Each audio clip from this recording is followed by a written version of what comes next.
Fl-isem tal-Missier u tal-Iban u tal-Ispiritu Santu. Amen. Il-grazzja ta' Sidna Ġesu Kristu, l-imħabba tal-Alla u l-għaqda fl-Ispiritu Santu tkun magħkom il-koll. Eżħuti nixtieqilkom il-koll l-għodwa tajba. Iltqajna hawnhekk f'dan it-tempju għażiż tal-Mulej, is-Santwarju Tomna Marija, biex niċċelebraw l-Ewkaristija. Ejjew fi skitt ta' qalbna b'umiltà nitolbu maħfar lil Mulej għal ħtijiet tagħna.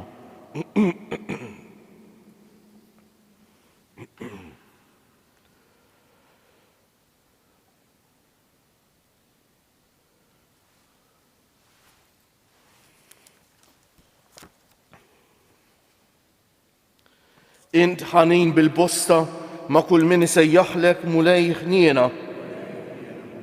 Int kollok tieba magħna midinbejn Kristu ħniena. Int avukat tagħna quddiem il-Missier Mulej ħniena.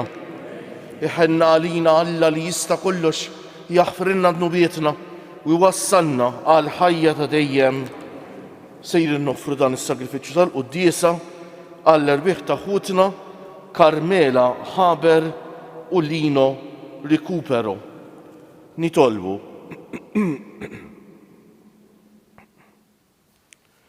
Anqal Mulej ir-rieda ta' wliedek biex jitħejjew dejjem aħjar ħalli jagħmlu frott temejjel qaddisa u jkollhom dejjem il-għajnuna tat-tieba tiegħek b'ibnek Ġesu Kristu Sidna li hu Alla u miegħek jgħix u jsaltan flimkien mal-Ispiritu Santu għal dejjem ta' dejjem.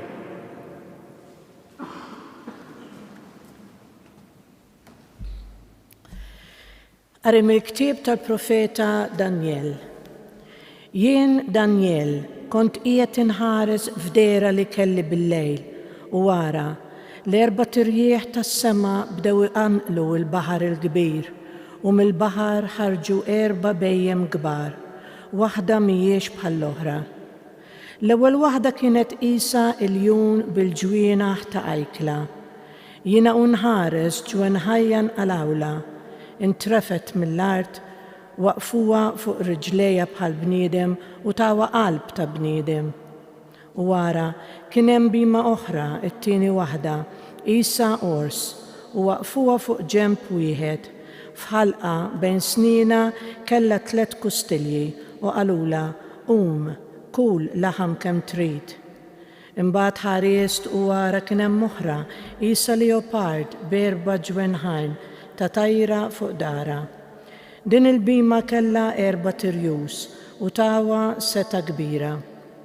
Wara dan ħarist fl-istess deriet li kelli bil-lejl u wara kien hemm ir-raba' waħda, bima tal-biża' li twerwrek ta' saħħa tal-għaġeb bi-snien kbar tal-ħadid. Bdiet tiekol u tfarrak u taffeċ il-fdal taħt saqajja. Din kellha 10 tiqrun u ma kienieċ bħal bejjem l-oħra ta' qabilha. Qatt inħares sewwa lejn il-qrun u wara f'nofshom nibet qarn ieħor żgħir. 3 mill-qrun l-oħra inqalgħu minn eruqhom quddiem dan il-qarn li kellu għajnejn bħal ta' bniedem u fommu jlabla b'ħafna kliem arroganti. Kont għadni qiegħed inħares meta tqiedu xi tronijiet u wieħed xieħ fil-umor qagħad bil-qiegħda, il-biesu abjad silġ u xuxtu bajda suf. Il-sna tan-nar it-tron tiegħu, nar iħeġġeġ ir-roti tiegħu. Xmara ta' nar kienet għaddejja ħirġa minn qudiemu. Eluf ta' eluf kienu jaqduh u 10,000 ta' għaxriet ta' eluf wieqfa qudiemu. Il-qorti qadet bil-qiegħda u l-kodba infetħu. Jiena bqajt inħares, imbagħad minħabba l-ajjat u l-kliem arroganti li kien qiegħed jgħid il-qarn waqt li kont inħares li l-bima qatluha u ġisimha erduh u taw ħan-nar. Lil-bejjem l-oħra neħħewlhom setethom iżda lilhom ħallewhom ħajjin sa ma jaslilhom il-ħin u l-waqt. U bil-lejl derli qiegħed nara bħal iben ta' bniedem ġej misħab tas-sema li baqa' sejjer sax-xieħ fil-umur u resquh qudiemu u tawh ħakma, ġieħ u saltna biex lilu jaqdi kull ġens u poplu u l-sien. Ħakmietu ħakma għal dejjem li ma tgħaddix u saltnatu li ma tinqeritx. Il-kelma tal-mulej. Inroddu ħajr lill-Alla. Faħruh u għolluh fuq kollox għal dejjem. Birku muntanji u għoljiet il-mulej, birku kull ma jimbet fl-art il-mulej. Faħruh u għolluh fuq kollox għal dejjem. Birku ejjun il-mulej, birku ibħra u xmajjar il-mulej. Faħruh u għolluh fuq kollox għal dejjem. Birku ħut kbir u kull ma jsitx fl-ilma l-mulej, birku tjur kollha tal-ajru il-mulej. Faħruh u għolluh fuq kollox għal dejjem. Birku bejjem selvaġġi u mansi kollha l-mulej, faħruh u għolluh fuq kollox għal dejjem. Faħruh u għolluh fuq kollox għal dejjem. Alleluja, alleluja. Alleluja. Għawu qalbkom u erfaw raskom għax il-fidwa ta'kom i fil-qrib. Alleluja, alleluja.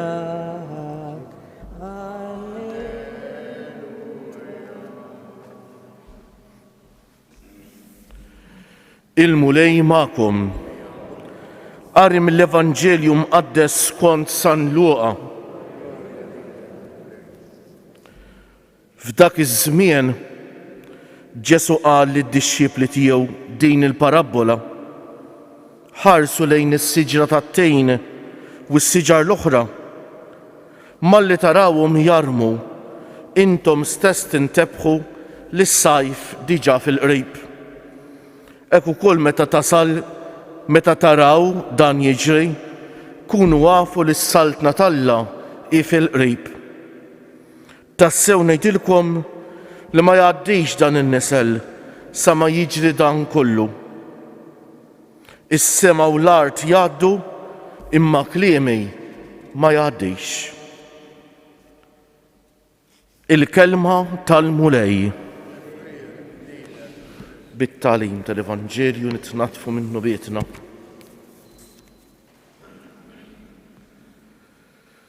Eżis ħuti naħseb il-kol kemm aħna nafu x'post speċjali għandha l-kelma tal-Alla fil-liturġija u fil-ħajja tan-nisrani. Meta nisimgħu l-kelma tal-Alla tinqara, mhux bħal meta qed naqraw xi ktieb ieħor, mhux qed naqraw ktieb tal-istorja, mhux qed naraw jew nisimgħu dak li ġara u x'hekk ħafna snin ilu. Però Alla qed ikellem lilna issa.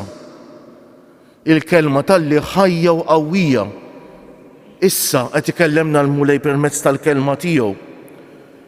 Għandna bżonn nkunu ħafna iktar midħla, eżis ħuti, tal-Bibbja tal-kelma tal-Alla. Naħseb li l-kol kemm aħna għandna xi Bibbja d-dar, però ħafna drabi l-Bibbja forsi iżjed minn kotb oħra tispiċċa tixbor l-abra u nsibuha diffiċli biex niftħuha.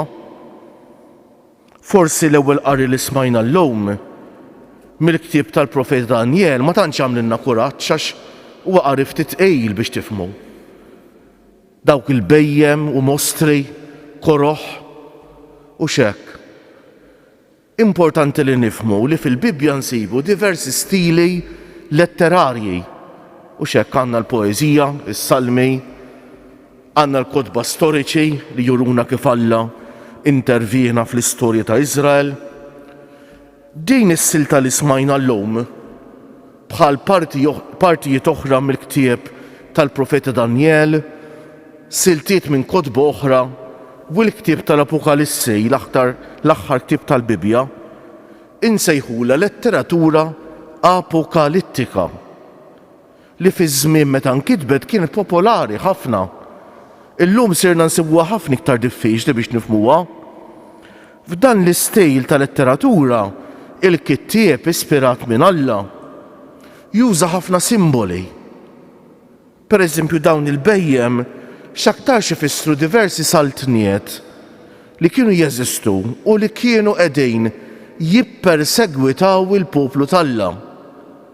Fl-Apokalissi pereżempju, dik il-bima b'7 tirjus u 10 tiqrun ifisser l-Imperu Ruman li kien għamel battalja sħiħa kontra l-insara. Però mbagħad l-ewwel qari tal-lum mod mill-iktar sabiħ jurina d-dera tas-sema tal-ġenna, Alla li jidher u xek fuq tron tan-nar biex niftehmu u jitressaq biqben ta' bniedem li hu Ġesu ibnu qudiemu u lilu jaqdu u xek kif smajna dawk il-ħafna u ħafna multitudni kbira jaqduh. Għaliex qed nisimgħu dal-qari bħalissa? Ninsabu lejn l-aħħar ġranet, anzi, għada huwa l-aħħar jum filgħodu ta' dik ngħidula s-sena liturġika li tibbaża ruħha fuq iż-żewġ festi l-kbar, il-Miliet u l-Għid, biż-żmien ta' tħejjija tnejn u xekk l-Avvent u r-Randan u żmien ta' ċelebrazzjoni ta' tnejn, żmien il-Miliet u żmien l-Għid. Bagħad ikollna żmien pjuttost twil ta' matul is-sena li fih 34 ħadd. Infatti il-ħadd li għadda kien l-aħħar ħadd tas-sena Kristu Re jew l-34 ħadd ta' żmien ta' matul is-sena. U l-Knisja tinqeda b'da żmien biex titfanna ħarsitna l-qudiem. Dan il-vjaġġ li qegħdin ngħixu l aħna nsejħulu ħajja fejn irid iwassalna? Aħna Alla ħares aġġranna bħal dak li jkun jivvjaġġa u nesa fejn sejjer tant aljena ruħi ħares madwaru li nesa fejn sejjer u dik biċċankwiet kbira min jiġrilu hekk. U l-Knisja titfakkarna x'inhu d-destin waħdini tagħna. Id-destin huwa wieħed biss li Alla tant ħabna li meta ħalaqna tagħna sem mill-istess ħajja tiegħu. Infatti aħna li għandna bidu, aħna m'għandniex tmiem. Il-mewt mhijiex it-tmiem u xekk mija il-passaġġ għal ħajja ta' dejjem Alla. U d-destin tagħna huwa wieħed li nkunu miegħu fl-imħabba u l-ferħ u l-għena tiegħu għal dejjem. Jalla ma ninsewx dan, x'in nisimgħu fl-Evanġelju, hekk smajna diversi das-siltiet, Ġesu jitkellem ħafna drabi minn 3 affarijiet f'daqqa biex ma nitfixklux. Ġesu ma jridniex jew ma jridx jissodisfa l-kurżità tagħna meta staqsewh meta qatt ma qalilhom meta. Għax dik hija kurżità. Ġesu ma jridx jissodisfa l-kurżità. Ġesu jrid jissodisfa l-għaġġ tagħna għal verità iva, ma mhux il-kurżità. U Ġesu naraw jitkellem minn 3 affarijiet f'daqqa hekk, flimkien, jorbothom flimkien. L-ewwel nett il-qerda ta' Ġerusalemm fis-sena 70 meta r-Rumani erdu lil poplu tal-Ludija, il-poplu ta' Iżrael, kissrulu l-bliet tiegħu u xekk, qatlu ħafna Lut u l-bqija ħaduhom eżiljati, kien qisu l-aħħar tad-dinja għal Lut li esperjenzawha dik. Jitkellem il-mewt tagħna personali li hija l-aħħar tad-dinja għalina u jitkellem ukoll mill-aħħar taż-żmien u xekk jikellemna fl-aħħar taż-żmien. Wara kollox għalina x'inhu importanti Jeżus Ħuti? Ħaġa waħda. Isru. Ħankomplu nisimgħu din anke fil-ħdud li ġejjin. Isru tant importanti. Tintelqux. Teħdux il-mixja tal-fidi tagħkom for granted. Id-don tal-fidi titju tieħdu ħsiebu għax tistgħu titilfuh. Iva, nistgħu nitilfuh għall-fidi kif ġralhom ħafna. U Jeżus Ħuti nkunu tlifna l-iktar ħaġa importanti fil-ħajja tagħna hija kollox jisfa fix-xejn, kollox jgħaddi, kollox iridu nħallu warajna, ħaġa waħda biss tibqa'. Ir-relazzjoni tagħna mal-Alla u r-relazzjoni tagħna ma' ħutna l-bnedmin. Ejjew għalhekk nitolbuh bil-qalb il-mulej illum ta' jagħtina grazzja li l-ewwel qabel kollox f'ħajjitna inpoġġu il-fidi. Ir-relazzjoni tagħna miegħu ma' Ġesu ma' Alla u r-relazzjoni tagħna ma' ħutna fl-imħabba.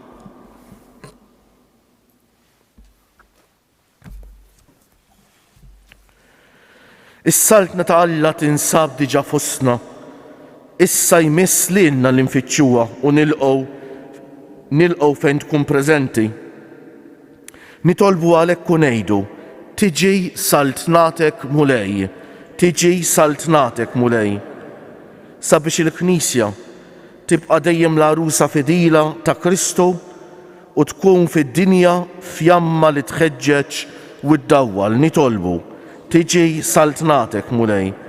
Sabiex il-mexxejja tal-popli iħabirku għal dinja aħjar immexxija mill-valuri tal-imħabba, tal-ġustizzja u tal-ugwaljanza bejn il-bnedmejn. Nitolbu, tiġi saltnatek mulej. Sabiex dawk li huma dgħajfa jew qed iħossuhom instabbli u sfiduċjati isibu fil-kelma tAlla il-qawwa, l-istabilità u l-fiduċja li jeħtieġu. Nitolbu, tiġi saltnatek mulej. Sabiex aħna niċċelebraw din l-Ewkaristija bħala vjatku fil-mixja tagħna li twassalna għall-ikla ta' dejjem fis-sema. Nitolbu, tiġi saltnatek mulej. Ejjew eżis ħuti lil mulej inkomplu nofrulu t-talb tagħna, nitolbuh jaħlisna mill-pandemija, ibiet minna mal-tempati li jagħmlu l-ħsara, per jagħtina x-xita staġun tajjeb ta' xita l-art tagħna.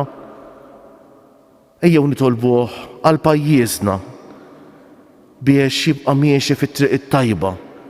It-triq it-tajba li ma nistgħux insibuha mingħajru. Min qalbi minn hawnhekk insellem lil dawk il-ħafna li jkunu jsegwu dil-quddiesa permezz tat-television jew mezzi oħra ta' komunikazzjoni soċjali. Niftakar b'mod speċjali fl-anzjani, fil-morda, f'dawk li qegħdin fl-isptarijiet, persuni b'diżabilità, dawk kollha li jaħdmu ma' dal-persuni. Nixtieq niftakar f'dawk kollha li bħalissa għandhom bżonn ta' talba speċjali għal xi raġuni jew oħra, jew b'fiduċja kbira f'Alla li tant iħobbna nresqulu talba personali tagħna.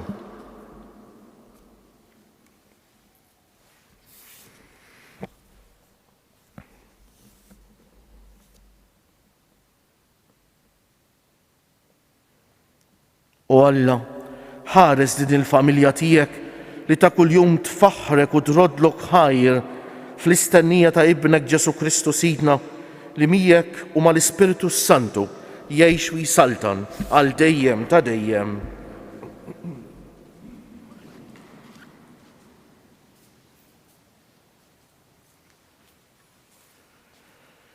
Imbierek int mulej Alla tal-ħolqien kollu għax fit-jubitek tajtna l-ħobs li qegħdin nofrulek frott tal-art u xogħol il-bniedem li minnu jsir għalina l-ħobs tal-ħajja. Bil-misteru ta' dan il-mawwin bejt ikollna sem fin-natura divina ta' Kristu kif hu jissieħeb magħna fin-natura tagħna l-bnedmin. Imbierek int mulej Alla tal-ħolqien kollu għax fit-jubitek tajtna l-imbejt li qegħdin nofrulek frott tad-dirja u xogħol il-bniedem li minnu jsir għalina x-xorb tar-ruħ. Il-qana mulej Alla tagħna hum li wniedma quddiemek u għamel li jkun jogħġbok dan is-sagrifiċċju li sejrin nofrulek. Naddafni mulej minn żuniti u d-dnub tiegħi neħħili. Itolbu ħuti biex is-sagrifiċċju tiegħi u tagħkom ikun jogħġob l-Alla l-Missier li jista' kollox.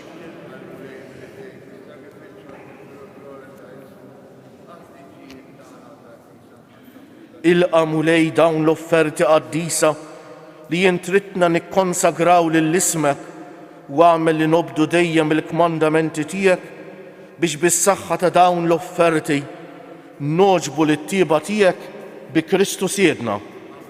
Il-mulej magħkom, nerfew qlubna l-fuq, niżżu ħajr lill-mulej Alla tagħna. Sewwew xieraq tas-sew mulej missier qaddis, Alla ta' dejjem li tista' kollox, tajjeb u taġid tas-salvazzjoni tagħna li dejjem u kull imkien inroddulek ħajr. Għad li xejn ma teħtieġ it-tifħir tagħna, inti jogħġbok tagħtina l-grazzja biex minn qalbna nroddulek ħajr.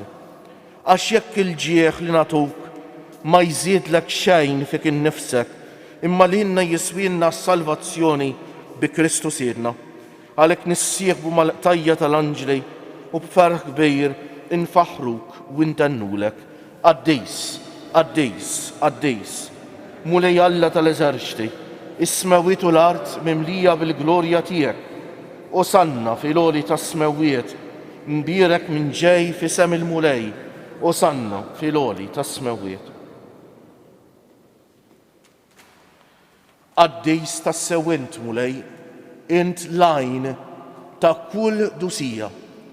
Qaddes għalhekk nitolbuk dawn l-offerti bil-barka tal-Ispiritu tiegħek biex isiru għalina l-ġisem u d-demm ta' Sidna Ġesu Kristu, li meta kien se jingħata biex minn rajh ibati ħal ħobs radd il-ħajr qasam tal id-dixxipli tiegħu u qal: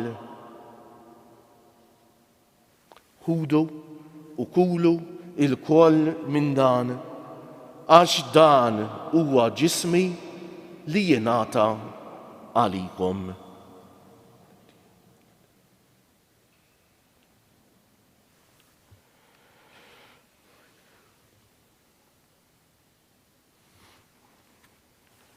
Ekku kol wara li klaħal kalċi, reġa' radd il-ħajr, tal id-dixxipli tiegħu u qal: ħudu u ixorbu minnu il-koll, għax dan huwa l-kalċi ta' demmi tal-patt il-ġdejt li jibqa' l-dejjem, id-demm li jixxerret għalikom bħall-bnedmejn kollha għal maħfra tad-dunubijiet. Għamlu dan b'tifkira tiegħi.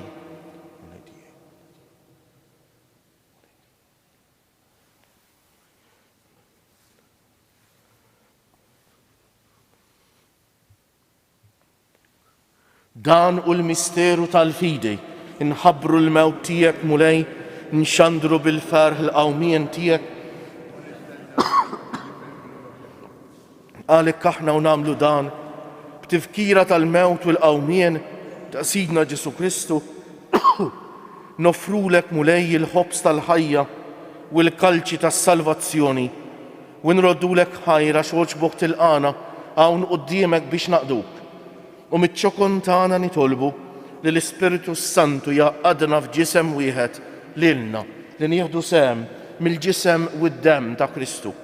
Ftakar mulej fil-Knisja tiegħek nxerda mad-dinja kollha, wettaqa fl-imħabba fl-imkien mal-Papa Franġisku, mal-Isqof tagħna Anton, mal-isfijiet u l-ministri kollha tiegħek u mal-poplu kollu li inti ksibt għalik. Ftakar ukoll f'ħutna li raqdu bit-tama tal-qawmien, mod speċjali llum nitolbu għall-irwieħ ta' ħutna Karmela Haber u Lino Recupero. Ftakar fil-mejtin kollha, daħħalhom quddiemek fid-dawl tas-sebħ tiegħek. Ħenna lina l-koll nitolbuk. Għati lilna wkoll il-wirt tal-ħajja ta' dejjem, flimkien mal-Verġni Mqazza, Alla u Om tagħna Marija, mar-raġel ġust tagħha San Ġusepp, mal-Apostli u l-Qaddisejn kollha li jgħixu fil-ħbiberija tiegħek sa mill-bidu tad-dinja, għamel magħhom infaħruk u nsebħuk b'Ġesu Kristu ibnek. Bi Kristu, ma' Kristu u fi Kristu, jingħata lilek Alla missier li tista' kollox, flimkien mal-Ispiritu Santu, kull ġieħu glorja għal dejjem ta' dejjem. Ejjew issa nitolbu kif għallimna u ridna nagħmlu Ġesu li bentalla għas-salvazzjoni tagħna, missierna li inti fis-smawiet jitqaddes ismek, tiġi saltnatek, ikun li trid int kif fis-sema u hekk fl-art. Ħobżna ta' kuljum agħtina llum, aħfrilna dnubietna bħalma naħfru lil min ħati għalina u la ddaħħalniex fit-tiġrib iżda ħlisna mid-deni. Eħlisna nitolbuk mulej minn kull deni. Għatina fit-tieba u l-ħniena tiegħek il-paċi fi żmienna biex inkunu ħielsa dejjem mid-dnub u mħarsa minn kull inkwiet. Aħna u nistennew u nittamaw il-għeqna u l-miġja tas-Salvatur tagħna Ġesu Kristu. Mulej Ġesu Kristu li jgħid lill-Apostli tiegħek, inħallilkom is-sliem, nagħtikom is-sliem tiegħi. La tħarisx lejn nubietna, iżda ħares lejn il-fidi tal-Knisja tiegħek. Għatija s-slim u l-għaqda li jint trid fija, inti li tgħix wis-saltan għal dejjem ta' dejjem. Il-paċi tal-Mulej tkun dejjem magħkom. Għatu l-paċi lil xulxin. Il-ġisem flimkien mad-dem ta' Sidna Ġesu Kristu jkun jiswew lilna li ser nitqarbnu bihom għal ħajja ta' dejjem. Ħaruf talla li tneħħi d-nubijiet tad-dinja ħenna għalina. Ħaruf talla li tneħħi d-nubijiet tad-dinja ħenna għalina. Ħaruf talla li tneħħi d-nubijiet tad-dinja tina l-paċi. Mulej Ġesu Kristu bin Alla l-ħaj bil-mewtija kif rid minnek il-missier u bil-ħidma tal-Ispiritu Santu intajt il-ħajja lid-dinja. B'dan il-ġisem u d-dem għaddistijek jaħlisni minn ħtijieti kollha u minn kull ħażen, żommni dejjem fidej lejn il-kmandamenti tiegħek u tħallini qatt ninferet minnek. Danu l-ħaruf talla, danu Ġesu li jneħħi d-nubijiet tagħna u tad-dinja kollha. Ħenjin dawk li huma mistiedna għall-ikla tal-ħaruf. Mulej ma jistħoqlix tidħol taħt is-saqaf tiegħi, iżda kelma waħda u ruħi tkun fejn. Ġisem ta' Kristu.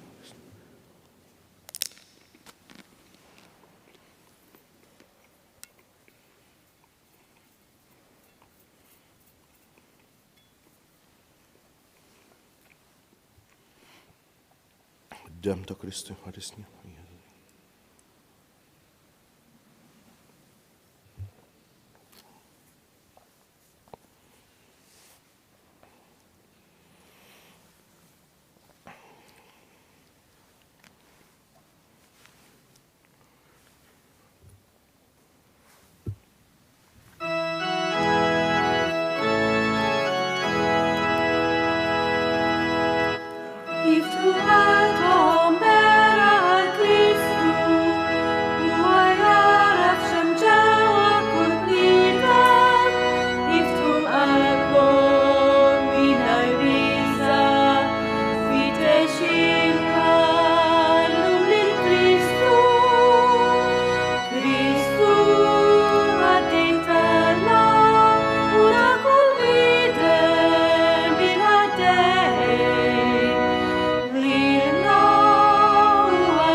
Idejn tijek, il-qalb tijek, illi hobbu lil-bladmin.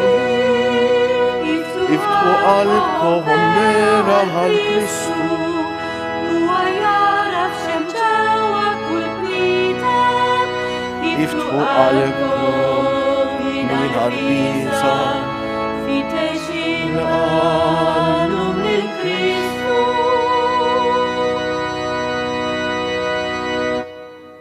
Eżis ħut illum il-ġimgħa, mu bil-wieqfa nitfgħu ħarsitna fuq Ġesu msallab u bil-qalb inselmulu, nadurawk, o Ġesu imberkuk.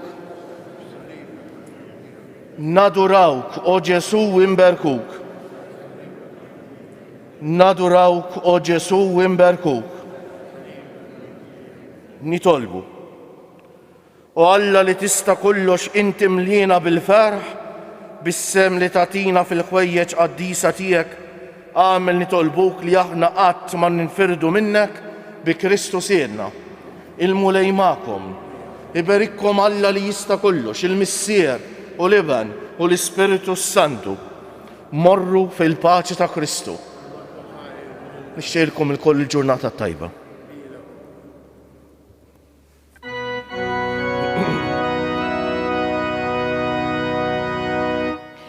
Madonna ta' bninu, tana l-Maltin, Għawtarek ġejna aħna għax inti